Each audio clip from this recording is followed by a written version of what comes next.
Hi guys, welcome to my YouTube channel we together. I am Deepali और आज हम पढ़ने वाले हैं क्लास 12 पॉलिटिकल साइंस का chapter number 3 politics of the plan development. इसका आगे वाला पार्ट भी मैंने अपलोड कर रखा है। अगर आपने उसे नहीं देखा है तो पहले उसे जाके देखिए, फिर इस पार्ट को देखिएगा।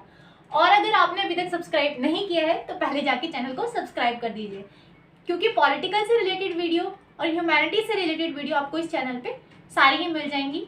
मैंने इस पे सारे ही पार्ट्स पढ़ाए हुए हैं। चैप्टर 1 के भी सारे पार्ट्स हैं मेरे, पार्ट 1, पार्ट 2, पार्ट 3, पार्ट 4। आप उसे भी जाके देख सकते हैं। और हाँ, अगर किसी को कोई डाउट हो, क्वेरी हो, तो वो कमेंट सेक्शन में जरूर कमेंट करें, उसका आंसर आपको जरूर मिलेगा। Let's start the chapter.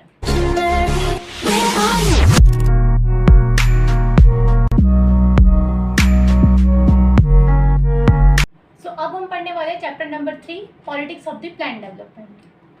इसमें हमारा फर्स्ट टॉपिक है आइडियाज ऑफ डेवलपमेंट। मतलब कि जो डेवलपमेंट है, जो विकास है, उसके क्या क्या आइडियाज थे, उसको किस तरह से किया गया और डेवलपमेंट का रियल मीनिंग होता क्या है। ठीक है, तो स्टार्ट करते हैं। Ideas of development. Development has different meaning for all. जो डेवलपमेंट है उसका डिफरेंट मीनिंग है सबके लिए, हर किसी के लिए सेम मीनिंग नहीं है। अब किस सेंस में, आगे देखते हैं। It was about becoming more modern and modern was becoming more like West. Mainly ये माना जाता है कि जो डेवलपमेंट है ना, जैसे उसके लिए सबके लिए अलग मीनिंग है। फॉर एग्जांपल, एक इंडस्ट्रियलिस्ट है, उसके लिए अब वो डैम बना रहा है, ठीक है, तो जो वहाँ पर रहने वाले लोग हैं उनके लिए डेवलपमेंट का मीनिंग अलग है और उसके लिए अलग है। क्यों है अलग? इंडस्ट्रियलिस्ट सोच रहे हैं कि अगर डैम बनेगा तो हाइड्रो इलेक्ट्रिसिटी जनरेट होगी, तो बहुत ज़्यादा पैसा आएगा, जबकि उसके लिए ये डेवलपमेंट है। जबकि वहाँ के जो लोग हैं वो सोच रहे हैं उनके लिए ये डेवलपमेंट नहीं है। क्यों नहीं है? क्योंकि उन्हें वहाँ से डिस्प्लेस कर दिया जाएगा अगर डैम बनाएंगे। तो डेवलपमेंट का मीनिंग हर किसी के लिए अलग अलग होता है। ठीक है। It was about becoming more modern and modern was becoming more like west. पहले ये माना जाता था कि डेवलपमेंट का मीनिंग क्या है? मॉडर्न बन जाना। अगर हम मॉडर्न बन गए तो मतलब हम डेवलप हो गए, हम विकसित हो गए। ठीक है। और मॉडर्न का मतलब क्या है? मॉडर्न का मतलब है वेस्ट, पश्चिमी जो देश हैं उनकी तरह दिखना। वेस्ट के देश हैं जो हमारे यूएस, इंग्लैंड वगैरह, इनकी तरह दिखना। ठीक है। Modernisation more commonly associated with capitalism and liberalism. Modernisation को मेनली क्या माना जाता है कि वो क्या है? कैपिटलिज्म और लिबरलिज्म, इन दोनों के साथ चलता है। मतलब जब तक कैपिटलिज्म और लिबरलिज्म नहीं होगा तब तक मॉडर्नाइजेशन नहीं होगा। कैपिटलिज्म क्या होता है? पूंजीवाद, जहाँ पे सब चीज़ प्राइवेट होती है। ठीक है, जितनी भी चीज़ें होती है सब प्राइवेट इंडिविजुअल्स के हाथ में होती है और उनका मेन एम होता है सिर्फ मेकिंग प्रॉफिट। उनको सोसाइटी से कोई मतलब नहीं होता। सेकेंड वन इज लिबरलिज्म, जहाँ पे जो हमारी मार्केट है वो ज़्यादा फ्री होती है, इतने रेस्ट्रिक्शंस नहीं होते, उसको हम कहते हैं लिबरलिज्म। तो मॉडर्नाइजेशन को मेनली किसके साथ जोड़ा जाता है? कैपिटलिज्म और लिबरलिज्म के साथ। ठीक है। Next one is it is also associated with ideas of growth, scientific rationality and material growth. और क्या बोला जाता है कि मॉडर्नाइजेशन क्या है कि अगर हम साइंटिफिक वे में चीज़ों को समझने लग गए, हम अंधविश्वास नहीं कर रहे, हम क्या कर रहे हैं? साइंस के तौर से सीख रहे हैं हर चीज़ को, लॉजिक लगा रहे हैं हर चीज़ में, तो वो क्या है? हमारा मॉडर्नाइजेशन है। मॉडर्नाइजेशन क्या है? डेवलपमेंट है। और क्या कर रहे हैं हम? हमारी मटेरियल ग्रोथ हो गई, हम अमीर हो गए, टेक्नोलॉजी में ज़्यादा आगे हो गए, तो ये क्या है? हमारी मॉडर्नाइजेशन है, ऐसा माना जाता था। On this basis, most commonly the nations are categorized as developed, developing and underdeveloped. इन्हीं बेसिस पर, इन्हीं सारे बेसिस पर कि कितनी रैशनैलिटी है, कितनी मटेरियल ग्रोथ कर चुके हैं, कितनी नहीं की है, कितनी ज़्यादा आगे टेक्नोलॉजी है, इसी के बेसिस पे क्या माना जाता है? किसी भी कंट्री को कैटेगराइज किया जाता है किसमें? डेवलप्ड, डेवलपिंग और अंडर डेवलप्ड। डेवलप जो पूरी तरह से विकसित हो चुके हैं, डेवलपिंग जिस स्टेज में, जैसे कि इंडिया है अभी हो रहा है वो विकसित, और अंडर डेवलप जो अभी डेवलपिंग स्टेज में भी नहीं आए हैं। ऑन इंडिपेंडेंस इंडिया हैज़, अब इंडिपेंडेंस पे जब हम आज़ाद हुए हमारे पास दो मॉडल थे। एक था हमारे पास capitalist model, next one is socialist model. उस टाइम पे कैपिटलिस्ट मॉडल किसका, मतलब एक तरह से कौन था इसका प्रतीक? यूएस था अभी के टाइम पे भी। और सोशलिस्ट मॉडल का कौन है? यूएसएसआर। यूएसएसआर अभी का रशिया प्लस उसमें 14 देश और थे। ठीक है, तो दो मॉडल थे। अब सोचा कि कौन सा चूज करें, ये भी एक्सट्रीम है और ये भी एक्सट्रीम है, इसमें सारा बस प्रॉफिट मेकिंग देखा जाता है, इसमें सिर्फ सोसाइटी को देखा जाता है, तो कौन सा मॉडल चुने? ये बहुत असमंजस की बात थी। तो हमारे जो प्लानर्स उन्होंने क्या डिसाइड किया, जो हमारी गवर्नमेंट उन्होंने क्या डिसाइड किया कि हम क्या चुनेंगे? Supporter of socialist in India. अब मेनली ना सोशलिस्ट मॉडल के सपोर्टर थे हमारे इंडिया में कौन कौन थे? जवाहरलाल नेहरू जी जो हमारे फर्स्ट पीएम थे, leaders of communist party and socialist party. Communist party और सोशलिस्ट पार्टी के जो लीडर्स थे वो भी इसके सपोर्ट में थे, किसके? सोशलिस्ट मॉडल के। बट फाइनली इंडिया ने क्या चूज किया? Mixed model of economy. कौन सा मॉडल? मिक्स्ड मॉडल, दोनों को मिला दिया। कुछ हिस्सा हमने कैपिटलिज्म का लिया, कुछ सोशलिज्म का। तो कुछ चीज़ हमने प्राइवेट कर दी, कुछ हमारी गवर्नमेंट के ही हाथ में रहने। जो मेन चीज़ें हैं जैसे कि हमारी हैवी इंडस्ट्रीज है जो मेनली वो हमारी गवर्नमेंट के हाथ में ही रहनी थी और कुछ जगह पे हमने प्राइवेट को जाने का मौका दे दिया। तो यहाँ पे हमारे टॉपिक कंप्लीट होता है। सो हमारा नेक्स्ट टॉपिक है ओडिशा पॉस्को प्लांट। अब ओडिशा में पॉस्को प्लांट लगने वाला था, तो उसके बारे में सबकी अलग अलग राय थी, अपनी सरकार की अलग थी, एनवायरमेंटलिस्ट की अलग थी, वहाँ के लोगों की अलग थी। तो वो पूरा केस था क्या, उसके बारे में हम स्टडी करने वाले हैं। Odisha has one of the largest iron ore resources in India. Odisha में आयरन ओर जो होता है, जो प्योर आयरन होता है ना, उसकी जो तो आयरन ओर जो होता है उसके रिसोर्सेज सबसे ज़्यादा मिलते हैं। ठीक है। State government of Odisha signed a MOU with a south Korean company named POSCO to set up iron and steel plant in Odisha. अब जो स्टेट गवर्नमेंट थी, ओडिशा की जो सरकार थी, उन्होंने क्या किया, एक MOU साइन कर लिया किसके साथ? पॉस्को। एक साउथ कोरियन कंपनी थी हमारी, इसका नाम था पॉस्को। ठीक है। क्यों साइन किया वो उन्होंने MOU एक तरह का एग्रीमेंट होता है दोनों के बीच कि हाँ हम सहमत हैं आपसे कि आप यहाँ पे एक कंपनी खोलना चाहते हो, हम आपको अनुमति देते हैं करने की। ठीक है। तो उन्होंने क्यों कहा? क्योंकि वो कंपनी क्या करना चाहती थी? To set up iron and steel plant in Orissa. Iron और स्टील प्लांट लगाना चाहती थी कहाँ? ओडिशा में। क्या फ़ायदा होता? आयरन और बहुत ज़्यादा इजीली अवेलेबल है वहाँ, तो बहुत ज़्यादा बेनिफिट हो सकता था इस इंडस्ट्री को। सेंट्रल गवर्नमेंट, अब इस पर ना सबकी राय अलग अलग थी, सबका मानना अलग अलग था। सेंट्रल गवर्नमेंट का क्या मानना था, केंद्र सरकार का क्या मानना था? It believe that setting up of POSCO plant will bring capital investment and provide employment. हमारी सेंट्रल गवर्नमेंट का उस टाइम पे ये मानना था कि अगर पॉस्को प्लांट आएगा, नई इंडस्ट्रीज आएगी, तो वो एम्प्लॉयमेंट लाएगी, इन्वेस्टमेंट लाएगी। ठीक है। मतलब उसके बेनिफिट ही बेनिफिट थे। उनका ऐसा मानना था कि इससे क्या होंगे, सिर्फ हमें लाभ ही लाभ होंगे, कोई हानि नहीं होगी, और ये बहुत सारा हमें एम्प्लॉयमेंट भी देगी, रोजगार भी देगी। ट्राइबल कम्युनिटी का क्या मानना था? जो वहाँ के लोग थे, जो उस एरिया में रहते थे, ट्राइब्स, उनका क्या मानना था? Fear that it will create displacement for them from there native place. उनका ये मानना था कि अगर क्या होगा, इंडस्ट्री आएगी, इंडस्ट्री को सेटअप करने के लिए लैंड खाली करवाएंगे, लैंड खाली करवाएंगे तो उनकी रहने की जगह उनसे छीन जाएगी, उनका नेटिव प्लेस जहाँ पे वो इतने सालों से रहते हुए आए हैं वो उनसे छीन जाएगा और उन्हें कहीं और डिस्प्लेस कर दिया जाएगा, वहाँ से हटा के कहीं और भेज दिया जाएगा। एनवायरमेंटलिस्ट का इस पर क्या मानना था? इनका मानना था believe that it will pollute our environment, कि अगर इंडस्ट्री लगेगी तो वो जो हरा भरा इलाका है, इतना साफ, इतना क्लीन एनवायरनमेंट वाला इलाका है, वो सारा क्या हो जाएगा? पॉल्यूट हो जाएगा, क्योंकि इंडस्ट्रीज में से इतना सारा केमिकल वाला धुआं निकलता है, एफिलेंट्स निकलते हैं जो क्या होते हैं, हार्म करते हैं हमारे नेचर को। तो यहाँ पे हमारे टॉपिक कंप्लीट। सो अब हम पढ़ने वाले प्लानिंग के बारे में। तो प्लानिंग में क्या बताया गया है? Despite various differences there was consensus on one point. अब जब प्लानिंग के बारे में सोचा गया कि हाँ जी हम प्लानिंग करेंगे, उसके बाद ही क्या है, डेवलपमेंट हो सकता है, तो वो जो प्लानिंग की गई उस पर सबके डिफरेंट व्यूज़ थे। ठीक है। कई सारे डिफरेंसेस थे, मतलब कि यहाँ पे सबने बोला प्लानिंग, किसी ने बोला ये तरीका प्लानिंग का सही रहेगा, किसी ने बोला वो तरीका सही रहेगा, तो कई सारे यहाँ पे डिफरेंसेस थे। ठीक है। There was a consensus on one point, फिर भी एक जगह पर आकर, एक मत पर आकर क्या हुए, सब एकजुट हो गए, एक ही फैसला आया सबका। There was a need of the government to plan for the development, और वो क्या था, उन सब ने एक बात मानी कि क्या है, अगर हमें डेवलपमेंट करनी है तो उसके लिए हमें क्या चाहिए होगी, गवर्नमेंट चाहिए होगी। फॉर एग्जाम्पल, अगर आपके घर में आपकी मम्मी ना हो तो क्या वो जो घर को चलाती हैं जिस तरह से, प्लानिंग करके ना चलाएं कि दूध वाले को इतना देना है, राशन वाले को इतना देना है, बिजली का बिल इतना देना है, तो क्या चल जाएगा घर? नहीं, आधे पैसे इधर चले जाएंगे, आधे उधर चले जाएंगे, आधे उधर चले जाएंगे, किसी का पूरा होगा, किसी का नहीं होगा, है ना। तो वही प्लानिंग, तो उन्हीं पे वही इसमें भी बताया गया है कि एक पॉइंट पर आकर सब सहमत हुए क्या, कि एक गवर्नमेंट चाहिए, हमें एक ऐसी बॉडी चाहिए जो प्लानिंग को एग्जीक्यूट करेगी, वो जो प्लानिंग है उसको पूरी तरह से लागू करेगी। ठीक है।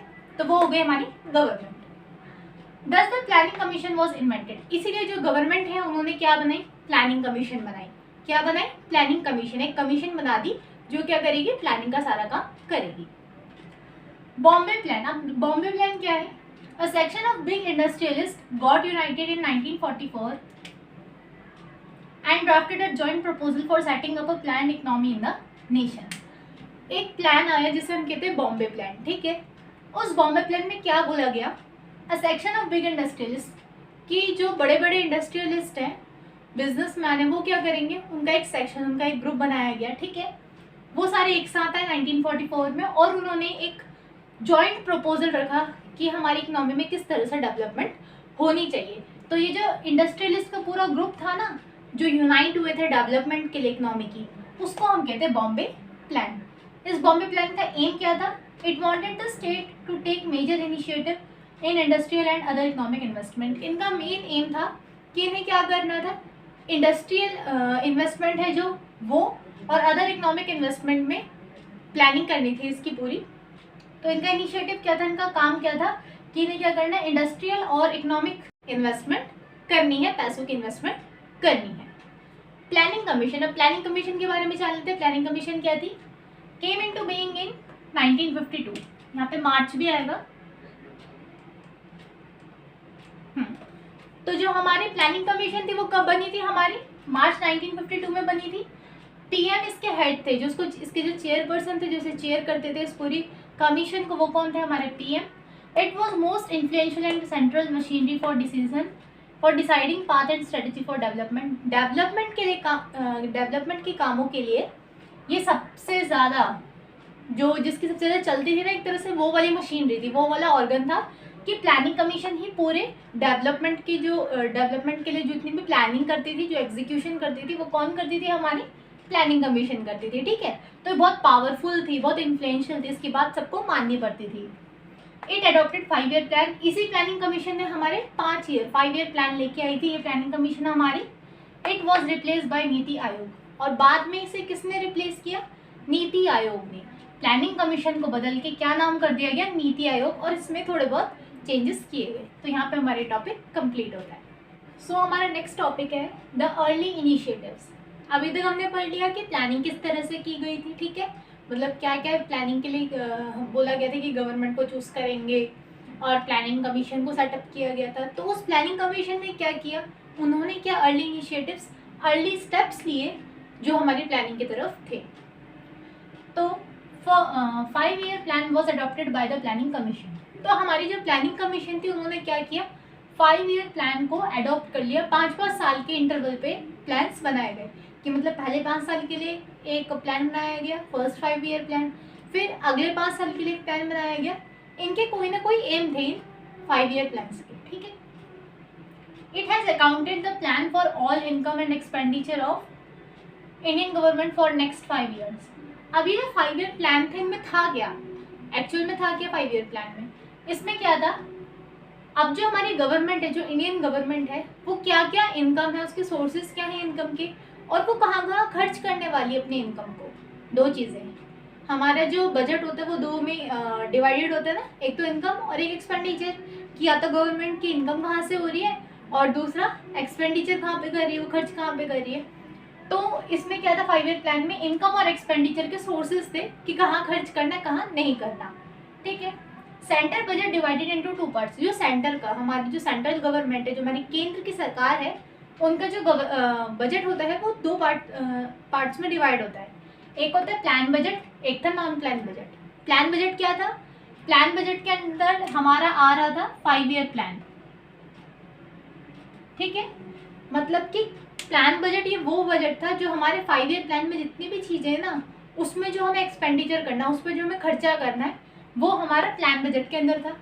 नॉन प्लान बजट के अंदर क्या था, बाकी सारी 5 ईयर प्लान को छोड़ के 5 ईयर प्लान पे जितना खर्चा आने वाला है, उतने पैसे को छोड़कर और कहाँ कहाँ, किन किन चीज़ों पे, जैसे हमारी मिलिट्री पे हो गया, हमारी हेल्थ पे हो गया, ठीक है, और बाकी जो जितनी भी चीज़ें होती हैं, एजुकेशन हो गया, तो इन सब पे कितना खर्चा करना है वो हमारे नॉन प्लान बजट में था, ठीक है।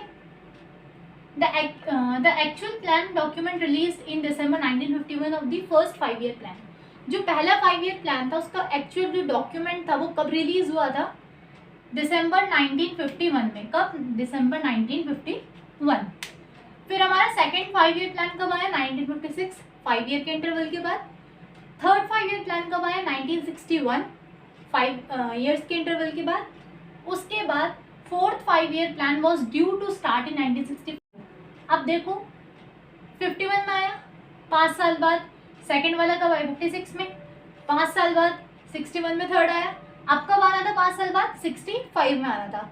बट जो हमारा फोर्थ 5 ईयर प्लान था वो आया ही नहीं। अब क्यों नहीं आया? उसके पीछे कुछ रीजंस थे। क्या रीजन थे? आना तो उसे 1965 में था, but by this time the novelty of planning decline considerably. जो नोवेल्टी थी प्लानिंग में, मतलब प्लानिंग पे जो विश्वास था ना कि हाँ प्लानिंग करने से डेवलपमेंट होगा, प्लानिंग करने से हम और अच्छी तरह अपने एफिशिएंटली रिसोर्सेज को, पैसे को यूज़ कर सकते हैं, वो लोगों का विश्वास उठ चुका था, सरकार का विश्वास भी उठ चुका था, क्योंकि वो इतने कोई सक्सेस नहीं हो रहे थे अपने 5 ईयर प्लान में। तो उन्होंने कहा अब क्या करना चाहिए, हमें थोड़ा रुक जाना चाहिए, इस पर रोकथाम कर देनी चाहिए। इस वजह से उन्होंने फोर्थ 5 ईयर प्लान नहीं निकाला। अब क्या होता है ना, अगर हम ना कोई मतलब कोई टेक्निक यूज़ कर रहे हैं, ठीक है, कोई तरीका यूज़ कर रहे हैं और वो तरीका सही, हम उससे बार बार फेल ही हो रहे, तो इसका मतलब ये नहीं कि हम में कमी है, क्या है, हमने तरीका गलत यूज़ किया, तो उस तरीके को बदलना चाहिए। ठीक है, अगर आप लोग भी अगर पढ़ते हैं तो अगर कोई आप किसी टेक्निक से पढ़ रहे हैं कि आपने सोचा हम लिख लिख के पढ़ेंगे तो हमें याद हो जाएगा, बट अगर आप नहीं हो रहे उसमें सक्सेस तो फिर टेक्निक बदलो, किसी और टेक्निक से याद करो। तो सेम हमारे यहाँ गवर्नमेंट ने भी किया, इंडियन गवर्नमेंट ने, बहुत तेज़ है इंडियन गवर्नमेंट, उन्होंने क्या किया, उन्होंने भी अपनी टेक्निक चेंज कर दी। उन्होंने कहा हम क्या करेंगे, रेस्ट ले लेंगे, अब हम बहुत थक चुके हैं 5 ईयर प्लान की तरह, हम क्या करते हैं, पढ़ाई करके थक जाते हैं ना, रिलैक्सेशन ले लेते हैं। सेम इन्होंने भी किया, रिलैक्सेशन ले लिया, बोला अब क्या करेंगे, प्लान हॉलीडे करेंगे, हॉलीडे पे छुट्टी मनाने जा रहे हैं अभी लोग। So the novelty of the planning decline considerably. तो प्लानिंग पे से विश्वास थोड़ा सा उठ गया था, वो लोग सक्सेस नहीं हो पा रहे थे इसमें। India facing acute economic crisis, और उसी टाइम पे इंडिया में अर्थव्यवस्था जो थी वो बहुत ज़्यादा उसमें कमी आ गई थी, मतलब पैसे की बहुत कमी हो गई थी, एक्यूट इकोनॉमिक क्राइसिस आ गया था, जो हमारी आर्थिक स्थिति थी वो अच्छी नहीं थी उस टाइम में। इस वजह से so the government decided to take a plan holiday. Government ने कहा अब हम क्या करेंगे, एक हॉलीडे पे जाएंगे, छुट्टी करेंगे, और 5 ईयर प्लान्स को यहीं पे रोक दिया। इसके बाद हम पढ़ेंगे फर्स्ट 5 ईयर प्लान और सेकेंड 5 ईयर प्लान में क्या क्या था, उनमें क्या क्या डिफरेंसेस थे। हमारा टॉपिक है द अर्ली इनिशिएटिव्स। तो अर्ली इनिशिएटिव्स के अंदर हमने भी पढ़ लिया कि किस तरह से हमारा फर्स्ट 5 ईयर प्लान आया, सेकेंड 5 ईयर प्लान आया, और थर्ड आया, फोर्थ आया, बट फोर्थ आ नहीं पाया था, प्लान हॉलीडे हो गया था। तो फर्स्ट और जो सेकेंड आए थे वो मोस्ट इंपॉर्टेंट थे, तो वो क्या थे वो उसके बारे में एक बार देख लेते हैं। तो फर्स्ट 5 ईयर प्लान और सेकेंड 5 ईयर प्लान, मेनली इन दोनों के बीच में क्या आता है, डिफरेंशिएट आता है। ठीक है, तो हम एक तरह से डिफरेंशिएट के फॉर्म में पढ़ेंगे इसे। First 5 year plan launched in 1951-1956। First 5 year plan कब से कब तक आया था, 1951 से 1956 तक, 5 ईयर्स का था इसलिए। सेकेंड 5 ईयर प्लान कब आया, 1956 से 1961 तक। ठीक है, next one, emphasis on agriculture sector. इसमें किस चीज़ का एम्फेसिस था फर्स्ट 5 ईयर प्लान में, एग्रीकल्चरल सेक्टर पे, मतलब जो हमारा कृषि है, जो हमारा एग्रीकल्चर है, उस पर मेन फोकस किया गया था। सारा जो पैसा था, रिसोर्स था, वो सब कहाँ लगाया गया, एग्रीकल्चरल सेक्टर पे। ठीक है, सेकेंड 5 ईयर प्लान में क्या हुआ, एम्फेसिस ऑन इंडस्ट्रियल सेक्टर। इसमें इंडस्ट्रीज में मेनली पैसा लगाया गया, इंडस्ट्रीज की ग्रोथ के लिए काम किया गया। Next one is drafted bye K. N.. Raj, a young economist. अभी जो फर्स्ट 5 ईयर प्लान था, इसको ड्राफ्ट किसने किया था, लिखा किसने था, बनाया किसने था, प्रिपेयर किसने किया था, किसने किया था यहाँ पे, के.एन. राज। हमारे एक इकोनॉमिस्ट थे बहुत फेमस, जिनका नाम था के.एन. राज। उन्होंने हमारा फर्स्ट 5 ईयर प्लान क्या किया था, ड्राफ्ट किया था, बनाया था। सेकेंड 5 ईयर प्लान किसने बनाया था, drafted bye a team of economist under leadership of PC Mahalanobis. PC Mahalanobis ये भी हमारे एक बहुत फेमस वो इकोनॉमिस्ट थे, उनकी लीडरशिप में और भी कई सारे इकोनॉमिस्ट थे, उन सब ने मिलकर, किसकी लीडरशिप में, पीसी महालनोबिस, ये लिखना बहुत इंपॉर्टेंट है, इनकी लीडरशिप के अंडर इन्होंने हमारा सेकेंड 5 ईयर प्लान ड्राफ्ट किया था। ठीक है, next one is aimed at slow development. इसका मेन एम क्या था कि डेवलपमेंट हो। अब हमारा एग्रीकल्चर सेक्टर है ना, वहाँ पे टेक्नोलॉजी भी बहुत कम है और इतने हमारे उस टाइम पे रिसोर्सेज भी नहीं थे, तो यहाँ पे ना डेवलपमेंट जो हो रही थी, जो ग्रोथ हो रही थी, वो बहुत स्लो थी, बहुत धीरे लेवल पे थी, ठीक है। जबकि जो हमारी इंडस्ट्रीज है, अगर इंडस्ट्रीज बढ़ती है तो तेजी से बहुत ग्रोथ होती है, रैपिडली ग्रोथ होती है। तो इनका एम क्या था, फास्ट डेवलपमेंट, बहुत जल्दी जल्दी विकास हो, बहुत जल्दी जल्दी चीज़ें बढ़े, ठीक है। Sought to get countries economy out of cycle of poverty, इनका मेन एम था पॉवर्टी की, गरीबी की साइकिल से जो कंट्री की इकोनॉमी है उसको निकाल देना। इसका क्या मेन एम था, stress on the heavy industries, इनका मेन एम था नई नई इंडस्ट्रीज लाना, हैवी इंडस्ट्री से आयरन एंड स्टील प्लांट लाना हमारा, ठीक है। तो हैवी इंडस्ट्रीज पे जो स्ट्रेस था इनका मेन था वो कि हैवी इंडस्ट्रीज की हमें ग्रोथ करनी है। Next one is addressed agrarian sector including investment in the dams and irrigation. इन्होंने किस चीज़ को एड्रेस किया, किस चीज़ के बारे में बोला, एग्रीगेरियन सेक्टर। एग्रीगेरियन सेक्टर क्या होता है, एग्रीकल्चर सेक्टर को ही एग्रीगेरियन सेक्टर भी बोलते हैं, ठीक है। तो इन्होंने इसको एड्रेस किया, मतलब इसके लिए काम किया इन्होंने फर्स्ट 5 ईयर प्लान में, और कई सारी इन्वेस्टमेंट की गई, कई सारा जो पैसा है, मनी है, रिसोर्स है, वो लगाया गया डैम्स की और इरिगेशन के इरिगेशन करने में, ठीक है। डैम्स बनाने में और इरिगेशन फैसिलिटीज़ प्रोवाइड करने में बहुत सारा इन्वेस्टमेंट किया गया फर्स्ट 5 ईयर प्लान के अंडर में। सेकेंड के अंडर में क्या हुआ, socialist pattern of society was the main goal. Socialist pattern, अब सोशलिस्ट वर्ड का मतलब क्या है, यहाँ सोशलिस्ट सोसाइटी से बना है, तो जब हम पूरी सोसाइटी के हर सेक्शन के वेलफेयर के बारे में सोचते हैं तो उसे हम कहते हैं सोशलिस्ट पैटर्न। क्या होता है, जिसमें सोसाइटी के सभी सेक्शंस के वेलफेयर के बारे में सोचा जाए, वो होता है हमारा सोशलिस्ट पैटर्न, ठीक है। तो इसमें socialist pattern of society was main goal कि हमें क्या करना है, वेलफेयर ऑफ ऑल करना है। हमारा मेन एम क्या है, वेलफेयर ऑफ ऑल है। Huge allocation for Bhakra Nangal dam में, जो हमारा भाखड़ा नागल डैम है काफ़ी हमारा लार्जेस्ट डैम है जो, तो भाखड़ा नागल डैम के लिए बहुत सारे एलोकेशंस किए गए उसको बनाने के लिए, ठीक है। तो भाखड़ा नागल डैम जो इतना बड़ा डैम है उसको बनाने के लिए कई सारे एलोकेशंस किए गए। At that time India was focused on land reforms for Nations development, और इसमें लैंड रिफॉर्म, इस प्लान के अंडर कई सारे लैंड रिफॉर्म भी किए गए। क्या किए गए, लैंड रिफॉर्म किए गए, ताकि क्या हो, जो हमारी कंट्री है वो डेवलप कर सके और हमारी कंट्री विकसित हो सके। सेकेंड 5 ईयर प्लान में क्या किया गया, at that time India was technologically backward. उस टाइम पे जो इंडिया था वो बहुत ज़्यादा टेक्नोलॉजी में पीछे था। आज के टाइम पे भी अगर हम देखें तो अगर हम वेस्ट के देश देखते हैं, जैसे यूएस देख ले, चाइना देख ले, जापान देख ले, या रशिया वगैरह देख लें, तो उनसे हम अभी भी टेक्नोलॉजी में उतने पीछे नहीं जितने पहले थे, बट अभी भी हम उनसे पीछे हैं। तो उस टाइम पे भी हम क्या थे, बहुत पीछे थे टेक्नोलॉजी में इंडिया, ठीक है। तो टेक्नोलॉजी में पीछे था, अब क्या है, टेक्नोलॉजी नहीं है तो किस तरह से काम कर रहे हैं, इंडस्ट्रीज कैसे लाएं, क्या कैसे होंगी, मशीन तो थी ही हमारे पास। तो उसका नतीजा, उसका जो रिजल्ट है वो क्या हुआ कि हमें स्पेंड करनी पड़ी बहुत सारी मनी नई टेक्नोलॉजी खरीदने।